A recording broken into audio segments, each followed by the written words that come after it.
সকালবেলা যদি পড়েন 3 বার আউযু বিল্লাহিস সামিল আলিম মিনাশ শাইতানির রাজিম 3 বার পড়ে সূরা হাশরের শেষ 3 আয়াত যদি তেলাওয়াত করেন, তাহলে আপনার জন্য আল্লাহ তাআলা 70,000 ফেরেশতা নিয়োগ করবে। সারা দিন তারা আপনার জন্য মাগফিরাতের দোয়া করবে।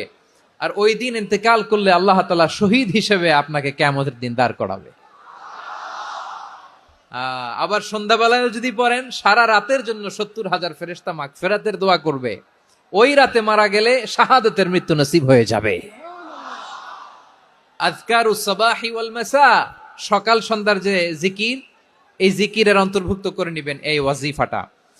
যে হাদিসটা বর্ণনা করলাম সুনানে তিরমিজির হাদিস, যদিও হাদিসটা সনদের দিক থেকে দাঈফ, কিন্তু মুহাদ্দিসিন ইকরাম বলেছেন যেহেতু এটা ফাজাইলুল আমালের হাদিস, এটা পড়ার ক্ষেত্রে কোনো নিষেধাজ্ঞা নাই, এটা পড়া যাবে।